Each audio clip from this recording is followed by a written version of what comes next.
નમસ્તે વિદ્યાર્થી મિત્રો, ડિજિટલ વિદ્યાલય યુટ્યુબ ચેનલમાં તમારું સ્વાગત છે. વિદ્યાર્થી મિત્રો, તમને જે રિવિઝન માટે જ્ઞાન સેતુ આપવામાં આવેલ છે, એમાં આજના વિડીયોમાં આપણે ધોરણ 10 વિષય તમારો જે અંગ્રેજી છે એની 7મી એક્ટિવિટી છે ચેન્જ ધ ટેક્સ્ટ, બરાબર, એ આપણે જોવાના છીએ. આગળની 6 એક્ટિવિટી છે અલગ અલગ વિડીયો વાઇઝ જોઈ ચૂક્યા છીએ, સમજી ચૂક્યા છીએ. જો તમારે જોવાની, સમજવાની, લખવાની બાકી હોય તો ખાસ પહેલાં તમે તે જોઈ લો. ત્યારબાદ આજના વિડીયોમાં શું જોશો તો કે પ્રત્યક્ષ અને પરોક્ષ, બરાબર, એટલે કે ડાયરેક્ટ સ્પીચ અને ઇનડાયરેક્ટ સ્પીચ. કે વિદ્યાર્થી મિત્રો, તમે જાણો છો કે આપણે વ્યવહારમાં પ્રત્યક્ષ કથન અને પરોક્ષ કથનનો ઉપયોગ કરીએ છીએ. ભાષામાં જ્યારે તેનો અલગ રીતે ઉપયોગ એટલે કે પ્રયોગ કરીએ છીએ ત્યારે પૂર્વ જ્ઞાન, પ્રી લર્નિંગને યાદ કરી તેમાં જરૂરી ફેરફાર કરવાથી આપણો હેતુ સિદ્ધ થાય છે અને તેને શીખવાની મજા આવે છે. હવે સીધી રીતે કહી તો ડાયરેક્ટ સ્પીચ એટલે કે બે વ્યક્તિ સામસામે વાત કરતા હોય ડાયરેક્ટ, અને ઇનડાયરેક્ટમાં તો કે બે વ્યક્તિ વાત કરતા હોઈએ, બરાબર, એ જે સામેવાળો બીજો વ્યક્તિ છે એ જ સ્વરૂપે વાત છે એ ત્રીજા વ્યક્તિને કરે તો એને શું કહેવાય? Indirect speech. પણ એમાં ફેરફાર ક્યાં થાય તો જ્યાં મારું કીધું હોય, આપણે બે જણા વાત કરતા હોય, માની લો કે મારું કીધું હોય અને તે બીજો જણો જે છે એ કોઈ ત્રીજા વ્યક્તિને કહેવા જાય તો ત્યાં મારું ન થાય, ત્યાં શું થઈ જાય તો કે તેનું થઈ જાય ને, બરાબર. એટલે એ ફેરફાર થાય આમાં. ડાયરેક્ટમાંથી ઇનડાયરેક્ટમાં શું ફેરફાર થાય? એ ફેરફાર થાય. અને બીજું તો કે ઈ કહેતો હતો કે, ઈ કહેતો હતો કે જે શબ્દ છે ને એટલે કે સંયોજક આવશે ત્યાં, એ ફેરફાર થાય, ધેટ આવશે. પ્રશ્નાર્થ વાક્ય હોય તો જે WH વડે જેનો પ્રશ્ન વડે શરૂ થયું હોય સંયોજક, બરાબર, વાય વડે હોય તો વાય જ આવે, એમાં જે હોય એ જ આવશે, બરાબર. ડાયરેક્ટ અને ઇનડાયરેક્ટમાં ફેર. આગળ આપણે જોઈએ એમ શું છે કે આ ડાયરેક્ટ સ્પીચમાં શું થાય તો કે આ રચનામાં વાત કહેનારના મૂળ શબ્દોમાં જ રજૂ કરવામાં આવે છે અને અવતરણ ચિહ્ન મૂકવામાં આવે છે. એક teacher says this place is very beautiful. હવે ઇનડાયરેક્ટ સ્પીચ એટલે કે પરોક્ષ કથનમાં આ રચનામાં વાતના ફેરફારો સાથે રજૂ કરવામાં આવે છે અને અવતરણ ચિહ્ન મૂકવામાં આવતું નથી, બરાબર. અવતરણ ચિહ્નની વચ્ચે જે પહેલામાં આપણે આપેલું છે teacher says this place is very beautiful, direct speech છે, આપણે એનું ઇનડાયરેક્ટ કરવાનું છે. તો અવતરણ ચિહ્ન મૂકવામાં નથી આવતા પરોક્ષમાં. તો ટીચર સેઝ પછી સંયોજક તરીકે ધેટ આવ્યું, મેં તમને કીધું એ પ્રમાણે ધેટ કે this place is very beautiful, બરાબર. હવે ડાયરેક્ટમાંથી ઇનડાયરેક્ટમાં આપણે બનાવતી વખતે કર્તામાં થતા ફેરફારો અવતરણ ચિહ્નની અંદરના વાક્યમાં રહેલા કર્તા વાક્યના બોલનાર અને સાંભળનાર વ્યક્તિ પ્રમાણ થાય છે. હવે માની લો કે બોલનાર કરતા છે અવતરણ ચિહ્નની અંદર હું હોય, બરાબર, સાંભળનાર કરતા યુ હોય, અને ઇનડાયરેક્ટમાં ફેરફાર શું થાય તો કે હું અને યુ હોય તો એનું હી સી ઇટ થઈ જાય, તે થઈ જાય. મેં તમને કીધું એ પ્રમાણે કે હું એમ કહેતો કે મારું છે તો શું કહેતો કે તેનું છે એમ કહેતા હોય ને. અથવા તો સ્ત્રી હોય તો સી આવે અને પુરુષ હોય તો હી આવે, હજુ બીજી કોઈ વસ્તુ હોય તો ઈટ આવે. પછી વી હોય, અમે હોય, બરાબર, એ બોલનારમાં, સાંભળનારમાં યુ હોય, સાંભળનાર તો યુ જ હશે, બરાબર, બોલનારમાં વી હોય તેનું શું થઈ જાય? ધેય થઈ જાય. પછી મી હોય તો એનું હિમ, હર અથવા તો ઈટ થાય. જે સામે વ્યક્તિ હોય એની પર આધાર રાખે સ્ત્રી છે, પુરુષ છે કે એની અંતર જાતિ છે, બરાબર. અસ હોય તેનું શું થઈ જાય તો કે ધેમ થઈ જાય, બરાબર. પછી માય હોય એટલે મારું હોય તો શું થઈ જાય તો કે તેનું, તેની, તેનો, હિઝ, હર, ઇટ્સ, બરાબર. અવર અમારું હોય અને સાંભળનાર પણ બહુવચનમાં હોય, યોર હોય તેનું શું થઈ જાય તો કે ધેર થઈ જાય. માઇન એટલે કે મારું હોય, બરાબર, અવતરણ ચિહ્નની અંદર, અને અવતરણ ચિહ્નની અંદર સાંભળનારમાં યોર્સ હોય એક વચનમાં, બરાબર. અને તો ઇનડાયરેક્ટમાં શું થઈ જાય તો કે માઇન યોરનું હોય તો શું થઈ જાય? હિઝ, હર અને ઇટ્સ, બરાબર. ચાલો, પછી અવર્સ હોય અને યોર્સ હોય બહુવચનમાં તો એનું શું થઈ જાય કે ધેર્સ થઈ જાય, તેઓનું, તેઓની, તેઓના, બરાબર. પછી માય સેલ્ફ હોય, મારી જાતે હોય, શું થઈ જાય કે યોર સેલ્ફ થઈ જાય, himself, Har self, it self, બરાબર. પછી અવર સેલ્ફ હોય એટલે અમારી જાતે હોય તો શું થઈ જાય કે યોર સેલ્ફ થઈ જાય અને ધેમ સેલ્ફ. આ ફેરફાર છે એ થઈ જાય. ખાસ આ વસ્તુ કોષ્ટક જે છે પાકું કરી લેજો, જેથી કરીને ડાયરેક્ટમાંથી ઇનડાયરેક્ટમાં ફેરફાર શું થાય આપણે ખ્યાલ આવી જાય. બાકીમાં ફક્ત બોલનાર કરતા હોય ત્યારે થતા ફેરફાર શું થાય કે વર્તમાનકાળ અને ભવિષ્યકાળ હોય, સેસ, સે, સેઝ, વિલ અને વિલ છે, બરાબર. સેનું સેજ રહે અને સેઇસનું સેજ રહે. જ્યારે વર્તમાનકાળ અને ભવિષ્યકાળ હોય ત્યારે જે બોલનાર, વાક્યમાં ફક્ત બોલનાર હોય ત્યારે સેનું સેજ જ રહેશે અને સેઇઝનું પણ સેજ રહેશે, વિલ સેનું વિલ સેજ મૂકવાનું રહેશે. અવતરણ ચિહ્ન કાઢીને સંયોજક તરીકે ધેટ મૂકવાનું રહેશે. કર્તાના સ્થાને જે સર્વનામનો ઉપયોગ થતો હોય ત્યાં યોગ્ય ફેરફાર થાય. Sachin says I am a cricketer. સચિને કીધું ને હું ક્રિકેટર છું, મેં સાંભળ્યું, મારે કોઈક બીજા વ્યક્તિને કહેવું તો શું કહેવું તો સચિન કહેતો હતો કે તે ક્રિકેટર છે, બરાબર. તો સચિન સેઝ એમને જ રહેશે, વર્તમાન કાળમાં છે. ધેટ સંયોજક તરીકે ધેટ આવ્યું. પછી આઈ એમનું શું થઈ ગયું તો કે હી ઇઝ, તે હતો ને ક્રિકેટર, તે છે ને, હું તો નથી, બરાબર. એટલે શું? હી ઇઝ અ ક્રિકેટર, બરાબર. પછી વિરાટ વિલ છે I will make century. Virat will છે, વિરાલે એવું કીધું હતું, કહી શકે કે ભાઈ એ સેન્ચુરી બનાવશે, બરાબર, સેન્ચુરી કરશે. તો વિરાટે કીધું કે તે સેન્ચુરી કરશે, તો આઈની જગ્યાએ શું થઈ ગયું? તે થઈ ગયું, હી થઈ ગયું. Virat will say that he will make a century, બરાબર. પછી Asha says she is an active person, બરાબર. આશા સેઝ, આશા એવું કીધું કે તેની એક્ટિવ પર્સન છે. આશા સેઝ ધેટ જો સી છે તો સી જ રહેશે ને, કે C is an active person, ત્યાં તો હું થશે નહીં, બરાબર. હવે વાક્યમાં જ્યારે બોલનાર અને સાંભળનાર બંને હોય ત્યારે વર્તમાનકાળ હોય તો સેઝ ટુનું ટેલ્સ થઈ જશે અને સે ટુનું ટેલ થશે. સેઝ ટુ હશે તો ટેલ્સ અને સે ટુ હશે તો ટેલ, અને ભવિષ્યકાળ હોય તો વિલ સે ટુનું વિલ ટેલ થશે. બરાબર. ક્યાં? તો કે વાક્યમાં જે બોલનાર અને સાંભળનાર બંને હોય ત્યારે. બરાબર. ચાલો, Manav says to Dhaval you are an intelligent boy. ફેરફાર ક્યાં થાય છે એ જોજો, તમારી એક્સરસાઇઝ જાતે જ કરવાની છે. કે માનવ સેઝ ટુ નું શું થઈ ગયું? ટેલ્સ. આપણે કીધું તે પ્રમાણે tells Dhaval that you are નું શું થઈ ગયું? તો કે he is an intelligent boy. તે ઇન્ટેલિજન્ટ બોય છે.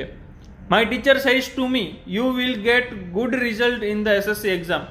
માય ટીચર છે, મારા ટીચરે મને કીધું કે તું તારે એસએસસીમાં બહુ સારું રિઝલ્ટ આવશે. તો માય ટીચર સેઝ ટુ નું શું થશે? તો કે ટેલ મી, પછી સંયોજક તરીકે ધેટ આવશે. ધેટ યુ વિલ, તમે મેળવશો. તો આપણે કોકને એમ કહીએ કે મારા ટીચરે મને કીધું, એમ કહીએ કે હું સારું રિઝલ્ટ મેળવીશ, તો ત્યાં શું થઈ જશે? આઈ થઈ જશે. I will get good result in the SSC exam. ત્રીજું, the teacher says to Siya. ટીચરે સિયાને કીધું કે you are an honest student. તું બહુ સારી ને પ્રામાણિક સ્ટુડન્ટ છે. બરોબર. તો શું કીધું? તો કે ધ ટીચર સેઝ ટુ નું ટેલ્સ થઈ જશે. સેઝ ટુ છે, એની પાછળ એસ લાગેલો છે, ટેલ્સ થઈ જશે. ખાલી સે તો ટેલ થઈ જશે. Tells Siya that she is an honest student. બરોબર. Lata says to Varsha I always feel happy. લતાએ વર્ષાને કીધું કે તે છે એ હંમેશા ખુશ જ ફીલ કરે છે. બરોબર. તો લતા ટેલ્સ સેઝ ટુ નું ટેલ્સ વર્ષા શું? તો કે ધેટ કે તે હંમેશા ખુશ રહે છે ને. તો કે સી ઓલવેઝ ફીલનું શું થઈ ગયું? Feels happy. બરોબર. એવી રીતે બધા વાક્ય છે આ કરવાના છે. હવે કાળમાં ફેરફાર છે એ જોવાના છે. ડાયરેક્ટ સ્પીચમાં જો પ્લે અને પ્લે એટલે કે વર્તમાન કાળ હોય તો એનું શું થઈ જાય? ઇનડાયરેક્ટ કરો તો ભૂતકાળ થઈ જાય, પ્લેડ અને વેન્ટ થાય. પછી જો ડાયરેક્ટ સ્પીચમાં ભૂતકાળ હોય તો એનું શું થઈ જાય? તો કે પૂર્ણ ભૂતકાળ. આપણે ગઈકાલના વિડીયોમાં જ જોયું, પૂર્ણ ભૂતકાળ આવે ત્યારે શું મૂકવું, સાદો ભૂતકાળ હોય તો શું થાય. બરોબર. ડાયરેક્ટ સ્પીચમાં જો એમિઝાર હોય તો ઇનડાયરેક્ટમાં વોઝ વેર થઈ જાય. હેવેઝ હોય ડાયરેક્ટમાં તો હેડ થઈ જાય. ડુડસ હોય તો ડીડ થઈ જાય. ડીડ હોય તો had plus past participle, had plus ક્રિયાપદનું ભૂત કૃદંતનું રૂપ. બરોબર. આપણે આ બધું જોઈ જ ચૂક્યા છે, આગળના વિડીયોમાં તમે જોઈ લ્યો. સેલ વિલ હોય તો વુડ થઈ જાય. કેનનું કુડ થાય. મેનું માઇટ થાય. એમિઝાર પ્લસ આઈએનજી હોય તો વોઝવેર પ્લસ આઈએનજી થઈ જાય. શુડ વુડ કુડ મસ્ટ હોય તો શુડ વુડ કુડ મસ્ટ એમ જ રહે. બરોબર. શબ્દમાં થતા ફેરફારો ડાયરેક્ટ સ્પીચમાં ધીઝ હોય તો ધેટ થઈ જાય. પછી ધીઝ બહુવચનમાં હોય તો ધોસ થઈ જાય. હિયરનું ધેર થાય. ટુડેનું ધેટ ડે. ટુનાઇટનું ધેટ નાઇટ. નાવનું ધેન. અગોનો બિફોર. ટુમોરોનું ધ નેક્સ્ટ ડે અથવા ધ નેક્સ્ટ ફોલોવિંગ ડે. યસ્ટરડેનું ધ પ્રીવિયસ ડે અથવા the day before ago. Day before. પછી કમનું ગો. લાસ્ટ વીક મંથ અને યર હોય તો ધ પ્રીવિયસ વીક મંથ અથવા યર થઈ જાય. નેક્સ્ટ વીક મંથ યર હોય તો the following week month year થઈ જાય. બરાબર. હવે રિપોર્ટ સ્પીચ તરીકે લઈને આ વાક્યમાં, બરોબર, આપણે આરપી કે રિપોર્ટ સ્પીચ વાક્ય દ્વારા સનાતન સત્ય, કહેવત કે વિજ્ઞાનના સિદ્ધાંત સૂચવાય તો તેમાં કોઈ પણ જાતનો ફેરફાર થતો નથી. સંયોજક ધેટ થી વાક્ય જોડાય છે. બોલનાર અને સાંભળનાર બંને હોય તો સેડ ટુ નું ટોલ્ડ થાય. Pandurang Shastri said work is worship. બરોબર, કે Pandurang Shastri said that work is worship. બરોબર, પાંડુરંગ શાસ્ત્રી જે કીધું છે એ વાક્ય કેવું છે? સાચું જ છે. તો એમાં સનાતન સત્ય છે ને. બરોબર, આમાં કોઈ પણ જાતનો કાંઈ ફેરફાર થશે નહીં. બીજું છે કે our teacher said the earth is round. પૃથ્વી ગોળ છે, એને કોઈ લંબચોરસ બનાવી શકશે નહીં.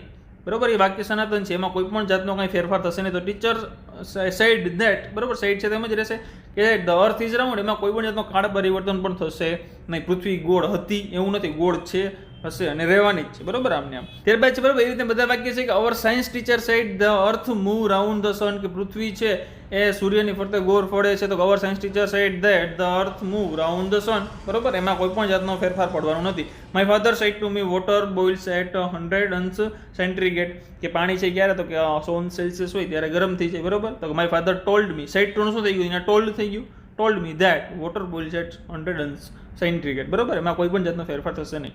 ચાલો, હવે નીચેના વાક્યોને ઇનડાયરેક્ટ સ્પીચમાં ફેરવો. તમારે ફેરવીને મને કહેવાનું છે કે my father said a little learning is a dangerous thing. વાક્ય સનાતન સત્ય છે, ક્યાં ફેરફાર થાય તમારે કહેવાનું છે. કોમેન્ટમાં ખાસ કહેજો. બરોબર, સેડ ટુ નું ખબર છે શું થઈ જાય? સેડ હોય તો ટોલ્ડ થઈ જાય. એટલે આપણે સેડ ટુ હોય તો ટોલ્ડ થાય, સેડ ટુ નો હોય તો ટોલ્ડ નો થાય. એટલી મને ખબર છે, તમને કેટલી ખબર પડી તમારે કહેવાનું. Guru Nanak side love is God and God is લવ. બરોબર, પછી વર્ડ્સવર્થ સાઈડ કે nature is the best teacher. આમાં શું ફેરફાર થશે તમારે કહેવાનું છે. ફેરફાર કાંઈ જાજો છે નહીં, એમને આવશે, ખાલી બધામાં વચ્ચે સંયોજક તરીકે ધેટ જ આવશે, બીજો કાંઈ ફેરફાર થશે નહીં. બીજો કાંઈ ફેરફાર થાય તો તમે કોમેન્ટ કરજો, એ તમારી ઉપર છે. બરાબર, ચાલો હવે નવું જાણવું છે કે રિપોર્ટિંગ વર્બ જે છે ભૂતકાળમાં હોય તો રિપોર્ટ સ્પીચમાં આવેલ ક્રિયાપદના કાળમાં નિયમ મુજબ ફેરફાર થાય. જો સેડ ટુ હોય તો ટોલ્ડ, એટલે સાદો વર્તમાન કાળમાંથી સાદો ભૂતકાળ. પેલું છે કે Manav said to Dhaval Virat plays cricket very well.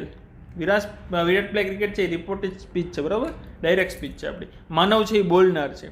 Reporting verb તરીકે શું છે? તો કે આ સેડ ટુ છે એ, અને ધવલ છે એ સાંભળનાર છે. તો સેડ ટુનું શું થઈ જશે તો કે ટોલ્ડ થઈ જશે. સંયોજક તરીકે શું આવશે? ધેટ આવશે. જો આ સાદો વર્તમાનકાળ છે તેનું સાદો ભૂતકાળ થઈ જશે. પ્લેનું શું થઈ જશે? પ્લેડ થઈ જશે. બરોબર, કે માનવ સેડ ટુનું told Dhaval that Virat played cricket very વેલ.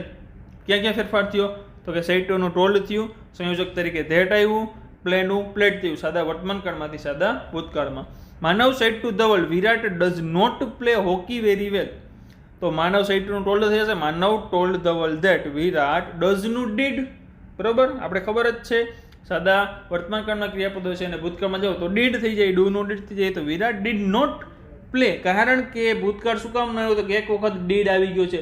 જો પૂર્ણ ભૂતકાળ હોત તો 2 વખત ભૂતકાળના ક્રિયાપદ આવત, પણ સાદો ભૂતકાળ છે એટલે એક જ વખત ક્રિયાપદ ડીડ નો આવશે. બાકી બીજી વખત જે ક્રિયાપદ આવે તો એનું મૂળ રૂપ મૂકવાનું થાય, એટલે કે did not play hockey very well. બરોબર, Manav says to Dhaval Virat is an excellent cricketer.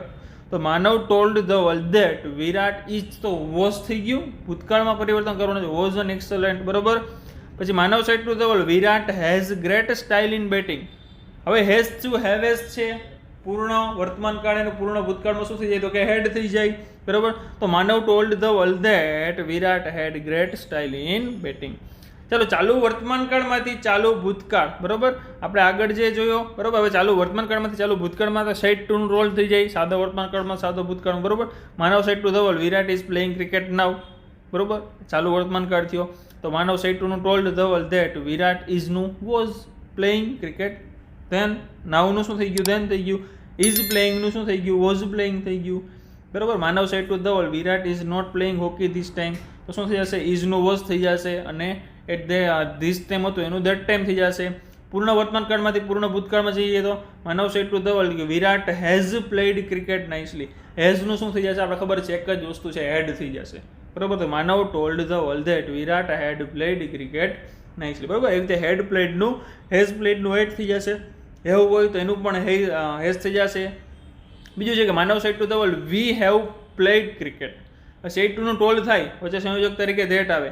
વીનું શું થઈ જાય તો કે ધેય થઈ જાય ને, તેઓ રમતા હતા એમ કેવું પડે ને બીજા વ્યક્તિને કહી. તો આપણે કોઈ કીધું કે અમે ક્રિકેટ રમીએ છીએ, તો આપણે શું કહી તો કે બીજા કોઈ વ્યક્તિને કહ્યું તેઓ ક્રિકેટ રમીએ છીએ, એમ ન કહીને અમે રમીએ છીએ. અમે તો કહેતો તું તો ત્યાં હાજર છો નહીં, એટલે શું કહેવાનું? તેઓ, એટલે કે ધેય હેડ પ્લેડ ક્રિકેટ. બરોબર, જો હેડ પ્લેડ આવ્યું કીધું તમને પૂર્ણ ભૂતકાળમાં કરો તો 2 વખત, એક વખત જે પૂર્ણ ભૂતકાળનું, બીજી વખત સાદા ભૂતકાળનું, 2 ભૂતકાળ એમાં આવે. બરોબર, હેવ પ્લેડનું શું થઈ ગયું? Had played. હવે સાદા ભૂતકાળમાંથી પૂર્ણ ભૂતકાળમાં તો કે Vipul said to Bharat I wrote an article yesterday. તો Vipul said to told Bharat that I, વિપુલે કીધું કે હું લખીશ. આપણે શું કહ્યું તો કે તે લખશે. તો કે હી હેડ રિટર્ન, રાઇટ રોટ ને રિટર્ન, ક્રિયાપદનું V3 ભૂત કૃદંતનું રૂપ આવે. રોટ એન આર્ટિકલ યસ્ટરડેનું શું થઈ જાય કે ધ ડે બિફોર, આપણે આગળ જ જોયું, રોટનું હેડ રિટર્ન થઈ ગયું. બરોબર, તો સાદો ભૂતકાળ છે એનું પૂર્ણ ભૂતકાળમાં રૂપાંતર થયું. બરોબર, એવી રીતે બધા ડીડ હોય તો એનું હેડ થઈ જાય, માઈનું હિસ થઈ જાય, બધા ફેરફારો છે આપણે ખબર જ છે. ચાલુ ભૂતકાળ છે વોઝ નોકિંગ, એનું ચાલુ પૂર્ણ ભૂતકાળમાં કરો તો શું થઈ જાય તો કે mother said to me someone was knocking at the door, કે કોઈક દરવાજો ખખડાવે છે. બરોબર, કે મધર સેડ ટુનું ટોલ્ડ થઈ ગયું, મી પછી that someone had been knocking, ચાલુ પૂર્ણ ભૂતકાળ had been knocking at the door. બરોબર, Dipti said to Vimal when I entered your house you were watching TV. તો શું થઈ જશે એનું તો કે Dipti told Vimal that when she had enter his house, your house શું તો કે તેના ઘરમાં ગઈ, હી હેડ બીન વોચિંગ, ત્યારે તે ટીવી જોઈ રહ્યો હતો. બરોબર, હી હેડ બીન વોચિંગ ટીવી. પૂર્ણ ભૂતકાળમાંથી પૂર્ણ ભૂતકાળ તો શું થઈ જશે કે Jayesh said to Shraddhaben I had written an English poem. તો Jayesh said no told Shraddhaben that he had written an English poem. ખબર પડી ગઈ. બરાબર, આઈનું તે લખવાનું છે ને, હી હેડ રિટન, એમાં એમ જ રહેશે, કોઈ પણ જાતનો બીજો ફેરફાર થશે નહીં. ચાલો, હવે મોડલ ઓક્ઝિલરીઝ તમને આપી છે, સહાયકારક ક્રિયાપદ સમજવાના છે. કે father said to his son, એના પિતાએ એના પુત્રને કીધું કે I shall buy a new car for you next year, આવતા વર્ષે તારા માટે હું નવી કાર છે ખરીદીશ. બરોબર, તો father told said to told his son, એના સનને કીધું ધેટ તે ખરીદવાના છે ને, તો આઈની જગ્યાએ શું થઈ જશે તે. હી વુડ, સેલનું શું થઈ ગયું would, buy a new car for him next યરનું શું તો કે ધ ફોલોવિંગ યર, આગળ આપણે કોષ્ટકમાં જોયું એ જ પ્રમાણે. બરાબર, Jayshree said to Manav I will give you this gift on your birthday next week. તો Jayshree said to told Manav that આ એ તે દેવાની છે ને, આપણે નથી દેવાની. તો કે સી વુડ ગીવ યુ, તેને દેવાની. આપણે શું કહેતો કે તેને ગિફ્ટ દેવાની છે. હિમ ધેટ ગિફ્ટ ઓન યોરની જગ્યાએ હિઝ બર્થડે નેક્સ્ટ વીકનું ધ ફોલોઈંગ, બરોબર. એ જ રીતે બધા વાક્ય છે જોવાના છે. એ રીતે પ્રશ્નાર્થ વાક્ય છે એ જ પણ એવા છે. એમાં શું થઈ જાય તો કે ભાઈ ચાલો જોઈ લે કે જો પ્રશ્ન વાક્યોની જે વાક્ય શરૂઆતમાં ઇનડાયરેક્ટ સ્પીચમાં ફેરવતી વખતે આપણે થોડોક ફેરફાર શું છે તો કે સેડને બદલે આસ્ક મુકાય. જો પ્રશ્ન વાક્યની શરૂઆત ઇન્વર્ઝન ક્વેશ્ચન એટલે am is are was were have has had shall will can could may might should would must do does કે ડીડથી થયેલ હોય તો તે સંયોજક તરીકે ઇફ અથવા તો વેધર મૂકવામાં આવશે. સંયોજકમાં જેમ ધેટ મૂકતા હતા એમ શું મૂકવાનું, આ બધી વસ્તુથી શરૂઆત થઈ હોય તો ઇફ અથવા તો વેધર મૂકવાનું. અને જો પ્રશ્ન વાક્યની શરૂઆત who, what, where, why, which, when, હાઉથી થયેલ હોય તો સંયોજક તરીકે WH પોતે જ સંયોજક તરીકે વપરાય છે, બરાબર. જો આનાથી શરૂઆત થઈ WH તો એ જ સંયોજક તરીકે. Father said to his son do you like cricket game, ફાધરે પૂછ્યું. ફાધર સેડ ટુ શું થઈ જાય તો કે આસ્ક, પ્રશ્ન પૂછ્યો ને, પૂછવું એટલે આસ્ક, તો શું થઈ જશે father asked his son. If જો વેધર અથવા તો ઇફ મૂકવાનું, if he liked cricket game. Jaya said to Siya કે does she help her mother, તો જયા સી આ સેડનું શું થાય asked Siya if she helped her mother, બરાબર. ચાલો ખબર પડે. એ જ રીતે આ બધા વાક્ય છે આપણે જોવાના છે. WH વાળા હોય તો એ પણ એક જોઈ લઈએ કે Krishna said to Radha where do you live, ક્યાં રહે છે. હવે આપણે ખબર છે સેડ ટુ છે ત્યાં શું થઈ જશે આસ્કડ થઈ જશે. અને WH જો હોય તો પોતે જ સંયોજક તરીકે રહેશે. તો કૃષ્ણા આસ્કડ રાધા વેર સી લીવડ, બરોબર. વેરનું એમને એમ જ રહ્યું, ધેટ આમાં આવ્યું નહીં, ન આવે, બરોબર, કારણ કે WH વાળા છે તો એવા જ રહેશે, બરોબર. ચાલો એવી રીતે ટાસ્ક તમારે અંડરલાઈન પાર્ટ છે ફેરવવાનો છે. આ તમને સમજાઈ ગયો છે, આશા રાખો ને તમે આ ફેરવી નાખજો, બરાબર. અને જો ન આવડે તો કોમેન્ટ કરજો. He said I am very happy at home today, તો આપણે શું છે હી સેડ ધેટ, બરાબર. હી સાઈડ જ છે, સાઈડ ટુ તો ટોલ્ડ કરે તો હી સાઈડ ધેટ. આઈ એમ કીધું છે તો શું તો કે he is very happy at home ટુડેનું ધેટ ડે, બરાબર. આટલા ફેરફાર આપણે ખાલી કરવાના છે, બધામાં એક સરખા જ છે, કાંઈ છે નહીં. એ રીતે એક્સરસાઇઝ છે. સાઈડ ટુ હોય તો શું થઈ જાય, ખાલી એક વસ્તુ યાદ રાખવાની, ટોલ્ડ, કે Bhavna told Meena that you are not happy here એમ કીધું છે. તો યુ આર નું શું થઈ જશે તો કે સી ઇઝ નોટ હેપી, બરોબર. હેયર નું ધેર, ખબર પડી ગઈ. બસ એ જ કરવાનું. સેડ ટુ જગ્યાએ ટોલ્ડ સંયોજક તરીકે ધેટ, આઈ હોય તો હી સીટ, જે લાગતું હોય કરી નાખવાનું, વી હોય તો ધે, એવું નો હેડ થઈ જાય, બરોબર. એ આપણે ખ્યાલ જ છે, એ જ મૂકવાના છે. આમાં ન આવડે તો કોમેન્ટ કરજો, તમને કહી દઈશ. એવી રીતે પ્રશ્નાર્થ વાક્ય છે, ડુડસ છે તો ખબર છે કે ઇફ મૂકવાનું આપણે, એમાં કાંઈ છે નહીં. હવે આજ્ઞાર્થ વાક્ય છે સેડ ટુ. જો વાક્યની અંદર આજ્ઞા, વિનંતી, સૂચન, સલાહ, હુકમ વગેરેનો અર્થ આવતો હોય તેવા વાક્યોને આજ્ઞાર્થ વાક્યો કહેવાય. આજ્ઞાર્થ વાક્યોને ઇનડાયરેક્ટ સ્પીચમાં ફેરવવામાં સેડ ટુની બદલે વાક્યના ભાવ પ્રમાણે અલગ અલગ શબ્દો. જો આજ્ઞા કે હુકમ દર્શાવતા હોય વાક્યમાં તો ઓર્ડર્ડ આવે, વિનંતી દર્શાવતા હોય તો રિક્વેસ્ટેડ આવે, સૂચન દર્શાવતા હોય તો સજેસ્ટેડ આવે, સલાહ હોય તો એડવાઇસ્ડ, ચેતવણી હોય તો વોર્ન્ડ, હુકમ એટલે કે ફરજના અર્થમાં હોય તો કમાન્ડેડ, માંગણી કરતા હોય તો આસ્ક્ડ, સૂચના આપતા હોય તો શું તો કે ઇન્સ્ટ્રક્ટેડ, બરાબર. માહિતી આપતા હોય તો ઇન્ફોર્મ, ધમકી આપતા હોય તો થ્રીટેન્ડ. એટલે એ રીતે અલગ અલગ ભાવ પ્રમાણે વાક્ય આવશે. હવે નોંધ છે કે વિનંતી દર્શાવતા વાક્યોને ઇનડાયરેક્ટ સ્પીચમાં ફેરવતા પ્લીઝ ને કાઇન્ડલી જેવા શબ્દો છે એ કાઢી નાખવા. વાક્યના હકાર હોય તો સંયોજક તરીકે ટુ નો ઉપયોગ કરવાનો. જો વાક્ય નકાર હોય તો સંયોજક તરીકે નોટ ટુ નો ઉપયોગ કરવો. The mother said to her child please listen to me. હવે પ્લીઝ મહેરબાની કરીને મને સાંભળો, તો વિનંતી કરે છે ને આમાં, તો શું આવશે the mother requested her child to listen Har. Please કાઢી નાખ્યું, બરોબર. બાકી શબ્દ તો એમને જ છે. સાઇડ ટુ નું શું થઈ ગયું requested her child to listen her, બરોબર. સાઇડ ટુ નું શું થઈ ગયું રિક્વેસ્ટ, કારણ કે વાક્યમાં પ્લીઝ છે, વિનંતી સૂચવે છે, સંયોજક તરીકે ટુ મુકાય છે. Father said to Manav don't play till 7 o'clock. સૂચના આપે છે ને ભાઈ, ઇન્સ્ટ્રક્શન આપે છે કે ભાઈ 7 વાગ્યા સુધી રમતો નહીં. તો father instructed Manav not to play till 7 o'clock, બરાબર. ચાલો, તો traffic police said stop the car. શું કરે ઓર્ડર કરે, અલે ભાઈ ગાડી ઊભી રાખી દે. તો ટ્રાફિક પોલીસ સાઈડ નું થાય order to stop the car હિયરનું ધેર, બરોબર. એ ફેરફાર થઈ જશે. ચાલો, હવે doctor said to mister Trivedi take rest for 3 days. શું આપે સલાહ આપે, ડોક્ટર સલાહ આપતા હોય ને તો doctor advice mister Trivedi to take rest for 3 days. એમાં બીજો કોઈ પણ જાતનો ફેરફાર થશે નહીં. ચાલો, ચેન્જ ધ સેન્ટેન્સ છે કે mister Desai said to his servant don't waste your time.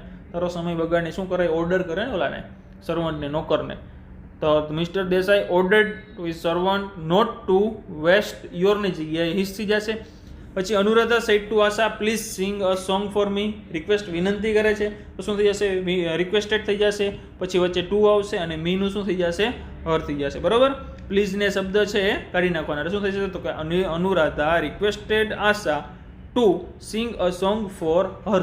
બરોબર, ચાલો. The teacher sad to the student you should read carefully, શાંતિથી તમારે વાંચવું જોઈએ. બરોબર, શું તો કે ઇન્સ્ટ્રક્શન આપે, સૂચના આપે છે. તો teacher instructed the student to you છે ને શું દેખે છે કે ધે શુડ રીડ કેરફુલી. બરોબર, યુનું they. The policeman said to the driver stop your truck here, policeman ડ્રાઈવરે કીધું તારો ટ્રક અહીંયા ઉભો રાખ. હવે આમાં શું થશે, પોલીસવાળા શું કરે છે, ચાલો એ કોમેન્ટમાં કહો. બરોબર, ચાલો એ જ રીતે બધા વાક્ય છે આપણે કરવાના છે. હવે ચાલો નવું શીખી કે ધ ટીચર કે why were you absent yesterday, શા માટે ભાઈ ગેરહાજર રહ્યો હતો. તો કે શિક્ષક શ્રી દ્વારા પૂછવામાં આવેલ એક જ પ્રશ્નના વિદ્યાર્થીઓ અલગ અલગ જવાબ આપે છે. એનો અભ્યાસ કરી. ભાઈ અજય કહે છે કે I was not well yesterday, કે ભાઈ હું તે દિવસે મને સારું નહોતું. તો Ajay said that he had not been well the previous day. બરાબર, આઈ વોઝ હતું શું થઈ ગયું, હી હેડ વર્તમાન ભૂતકાળમાંથી પૂર્ણ ભૂતકાળ. બરાબર, વેલ છે એ not been well previous day. Vijay કહે છે કે I got up late in the morning, હું મોડો ઉઠ્યો હતો. તો વિજય શું કહે છે, Vijay said that he had, I got છે, ગોટ એટલે ભૂતકાળ છે, સાદો ભૂતકાળમાંથી પૂર્ણ ભૂતકાળ. He had got up late in the morning. Jayshree કહે છે કે I had not complete my homework, મારું હોમવર્ક કમ્પ્લીટ નથી થઈ ગયું. તો Jayshree said that she had not completed his homework, માયનું હિઝ થઈ ગયું. બરોબર, એ જ રીતે બધા ફેરફાર છે. સિયા, માનવ જે કહે છે, લતા, એ બધા કરવાના છે. ત્યારબાદ ફોલોવિંગ ડાયલોગ આપે છે અને ઇનડાયરેક્ટ સ્પીચમાં ફેરવવાના છે. અહીં મેં તમને એક બે ફેરવીને આપેલા છે, બાકીના તમારે જાતે ફેરવવાના છે. જો ન તમને આવડે તો કોમેન્ટ કરજો, એમાં કોઈ પણ જાતના મૂંઝાતા નહીં. પેલું છે ટીચર વાળું, કે ટીચર કહે છે વોટ ઇઝ યોર નેમ, તો સ્ટુડન્ટ કહે છે માય નેમ ઇઝ સોન. તો ટીચર આસ્ક્ડ, પૂછ્યું છે ને, તો teacher asked student what was his name. જો અહીંયા વોટ આવ્યું, WH વાળું આવ્યું તો સંયોજક તરીકે એ જ રહેશે. ખ્યાલ આવ્યો? બરાબર, વોટ વોઝ હિઝ નેમ, એનું નામ શું છે તો કે સ્ટુડન્ટ રિપ્લાઇડ ટીચર, રિપ્લાય આપ્યો શું તો કે એને શું કીધું, માય નેમ ઇઝ સોહન, તો હિઝ નેમ વોઝ સોહન. બીજું છે ડોક્ટર વાળું, doctor asked patient what his તો હર. બરાબર, જે કોઈ પણ હોય સામે, પ્રોબ્લેમ વોઝ પેશન્ટ આન્સર્ડ, પ્રશ્ન પૂછે છે ભાઈ answer doctor that he was suffering from back pain. બરાબર, ખ્યાલ આવી ગયો. તો આપણી જે 7મી એક્ટિવિટી હતી અહીંયા પૂરી થઈ ગઈ. આવી રીતે તમારી બધા ધોરણની બધા વિષયની એક્ટિવિટી છે અલગ અલગ વિડીયોઝ દ્વારા સમજૂતી સાથે અપલોડ થઈ ગઈ છે. તો ખાસ તમારા નાના મોટા ભાઈ બહેન હોય તો એને પણ કહેજો, એ પણ જોઈ લઈએ. અને વિદ્યાર્થી મિત્રો ચેનલમાં નવા હો તો ચેનલને સબસ્ક્રાઇબ કરી નાખો અને બાજુમાં રહેલા બેલ આઇકનને દબાવી દો, જેથી કરીને જેવી પણ તમારા ધોરણની કોઈ નોટિફિકેશન આવે તરત તમને મળતી રહે. અને વિદ્યાર્થી મિત્રો વિડીયોને લાઇક કરો, તમારા મિત્રો સુધી શેર કરો, જેથી એ પણ સમજૂતી સાથે લખી શકે. આવજો વિદ્યાર્થી મિત્રો, જય હિન્દ, જય ભારત.